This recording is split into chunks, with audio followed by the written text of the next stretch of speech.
Right. Now we're welcoming into the NIL Lounge Bill Carter, the founder of Student Athletes Insights and also the creator of the NIL MBA course curriculum into the NIL Lounge. I'm your host, Andrew Miner with the NIL Report. Bill, welcome in. Thanks for joining. How are you doing today?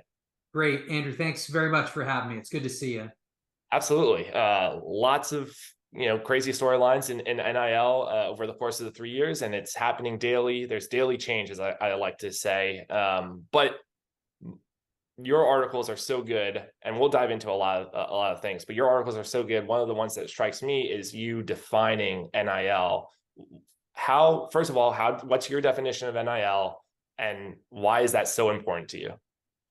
Well, I guess my definition of NIL is overly simplistic, I'm sure, but it's simply the right of publicity, and in the college sports context, the right of publicity utilized by student athletes to earn income. And I sort of stop there, and then I try to add some context to it, and then probably begin to talk about why I think it's important. I think it's important that we agree to the definition of what NIL is, because it represents the rules of the road in something that's new and growing and still a little bit chaotic. And so if we don't agree necessarily on what the definition is, it's hard to all be, to use the cliche, rowing in the same direction. And I guess the example I'll give is if you believe that NIL is really about Power Five institutions almost exclusively, 80% about football, et cetera, and I take a more sort of global view of NIL, and I think it's for all athletes in divisions 1, 2, and 3. That dramatically changes the priorities that I have versus what you have, and probably dramatically changes what we're going to focus on if we want a high percentage of student athletes to participate. Yeah, and there's a whole slew of people over on Capitol Hill in Washington, D.C. trying to figure out that definition and row in the same direction. Been doing that for years now. Bill, I'm very interested in your journey of how you got involved in the NIL space, and very high end marketing background, a student athlete yourself at Gettysburg, won the national championship in lacrosse, founded a startup marketing company, Fuse, in the 90s, and worked with the likes of ESPN, Mountain Dew, etc., and then pivoted, really at the beginning of the NIL era to Student Athlete Insights. I was just wondering if you could walk me and walk anyone that might be watching through that journey, and kind of what sticks out in your mind of what you liked, what the crucial turning points were for you. Yeah, so I'll go back a ways, but only briefly. So I was a college student athlete. I played lacrosse at Gettysburg College. We, in fact, did not win a national championship. We came up short on 2 occasions. But I had a great experience as a Division III college athlete. I thought I was going to be a coach, and I actually did coach for 3 seasons at Michigan State when that was still a Division I program. But after 3 seasons, I decided that coaching was not going to be my career, and I joined a sports marketing agency in New York. And that sort of began my career, either representing brands. At some points early in my career, I worked for sports agents that represented football, baseball, and football and baseball athletes, as well as professional golfers. But for the majority of my career, really starting in around the late 1990s on, I was really always on the brand side of athlete brand deals. And so 2 business partners and I started a marketing agency in the late 90s called Fuse. our sort of entry point, and really the first, say, 5 to 7 years was focused almost exclusively on action sports, which sounds a little funny today to be thinking about, but at the time, sports like snowboarding, skateboarding, biking were really just really becoming very, very important within popular culture. The X Games had just arrived. There were a bunch of other factors that came into play, and there were many Fortune 500 brands who wanted to connect with athletes and events in that space in order to give their brand visibility, particularly to young consumers, teens and young adults. And so I owned and operated Fuse for about 23 or 24 years, from about early 1997 until the very end of 2019, beginning of 2020, right before the pandemic. I was fortunate enough to one of my business partners and I sold our interest to our third partner. And so my 20 plus years in that business was always about representing Fortune 500 brands in their athlete and often event relationships. So not only negotiating those deals, but activating those deals. And I think that has been the part that has been really helpful to me in terms of my transition into NIL. When I decided to sell my interest in Fuse, it was with the intent to start an NIL education and consulting practice. And I felt like I had something to offer because I could, understand what brands wanted from athletes, particularly those in a new ecosystem, and then help brands and others be able to activate those athletes effectively.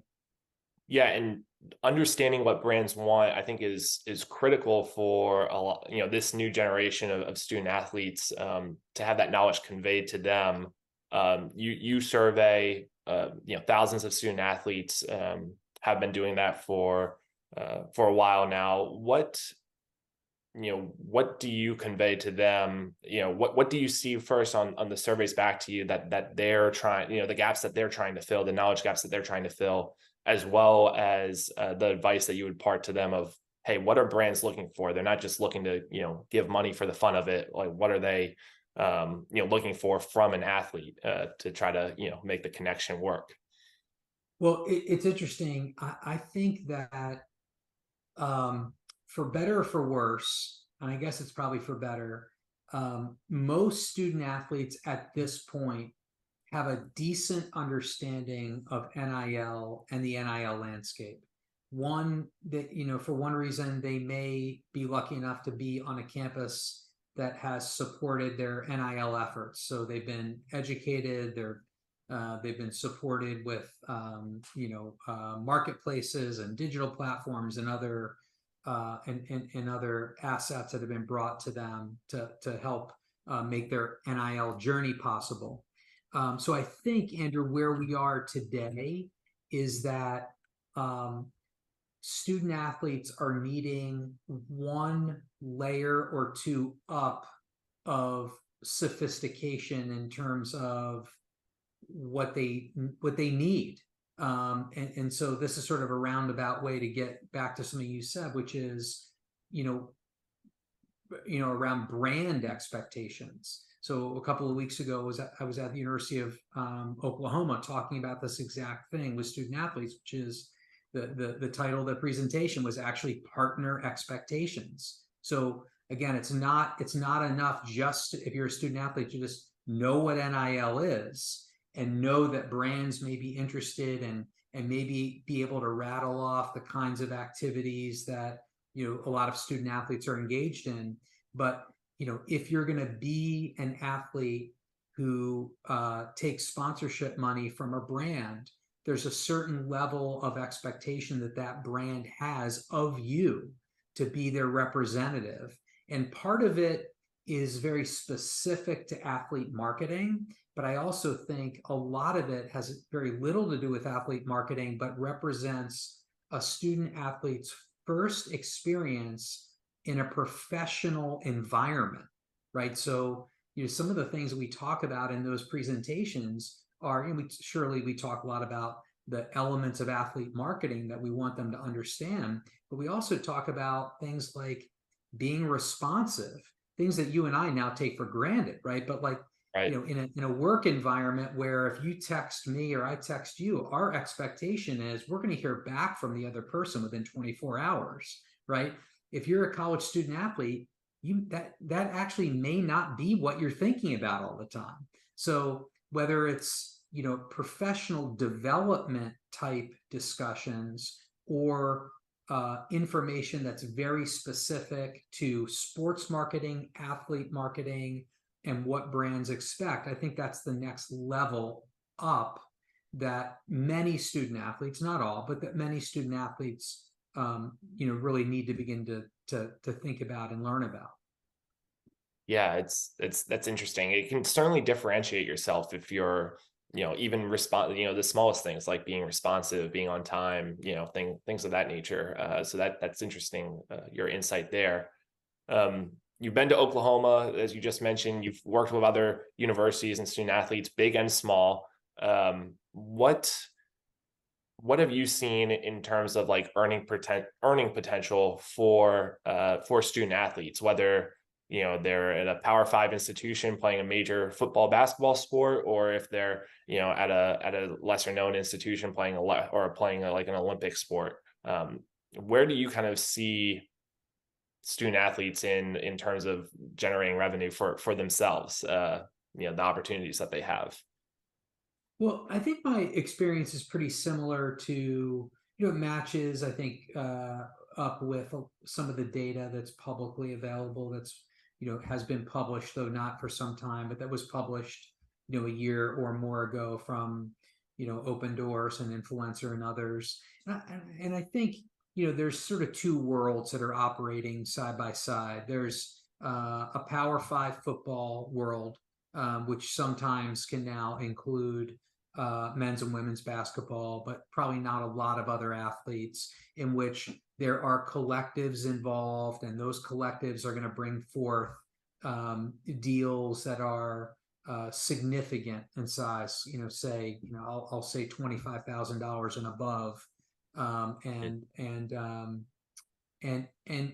then there's this other world that's continuing to operate, which mainly is with, as you say, Olympic sport athletes, in which they're going to participate in camps, clinics, private instruction, social media campaigns. And I should have said social media first, because that still represents well over 80% of all NIL activity, as well as licensing arrangements and a host of other potential activities.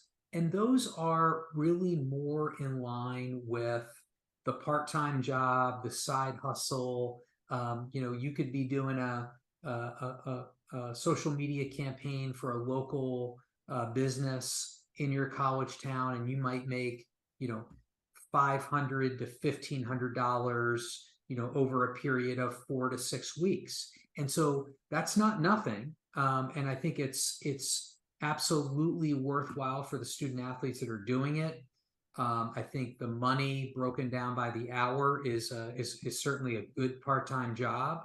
And at the same time, there are other learnings that are going along with it, back to the professional development part of the conversation. But it's very different. I mean, these are very different worlds that athletes are living in, whether you're, really, Power Five football, basketball, or if you're an Olympic sport athlete. Absolutely. Switching gears here, you created the NIL MBA program, which was a live course taught by yourself, but you've recently made that, in a digital format that really anybody interested in NIL can sign up for. Just curious what your vision is for your course, and how just what your vision is, basically. Yeah, I really enjoy the process, whether it's live or even now in the on-demand digital course. I love the process of working with professionals and executives. And I think that sort of surprises some people because, I very much enjoy being in front of student athletes, and that's almost entirely in a live setting. And I really enjoy that. It's great energy. But there's a part of me that thinks that it's just as important to be educating the professionals that have an interest in NIL. And by professionals, I mean coaches, athletic directors. That's probably pretty obvious. But I also mean attorneys, financial advisors, members of the media, on and on.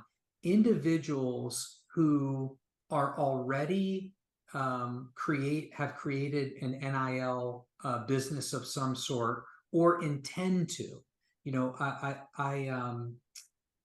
think the two of the most popular or most common profiles of those that have purchased the NIL MBA digital course are attorneys and financial advisors. Why? Because they have, a functional expertise that they think can be generally pretty easily applied to an NIL environment in which they can then serve young people. And by the way, most of them probably have a tremendous interest in just college athletics generally.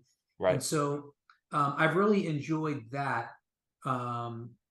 That's been, I think, my favorite part of developing the course is being able to, I think, help people that are entering the NIL space at a professional level. Yeah, that's very interesting. It was a great course. I had the opportunity, of course, to be along for that journey, and it was wonderful. You did an excellent job. Where might be a loaded question, and I'm going to ask you to keep your answer to like 2 sentences, because I'm just curious, where do you see NIL going? Open Doors, you referenced that report that they have that pegged as a 1.7 billion, I think, dollar industry currently heading into year 3. Where do you see NIL going moving forward?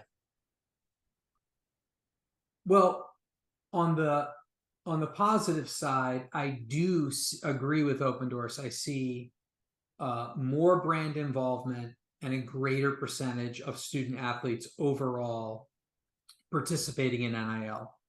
And that's tremendous. And that's absolutely a headline. The flip side, I think there will be more chaos ahead that could be somewhat destructive in the short term until things get sorted out. And it's not exclusively NIL, but it's, student athletes as employees and revenue sharing and all of the change to college sports is going to be tremendously disruptive. And I think that is a reality as well. Yeah. Bill, thank you so much for stopping by, joining the NIL Lounge, and talking a little bit about what you're doing in the space. If anybody wanted to, research your the NIL MBA, how can they do so?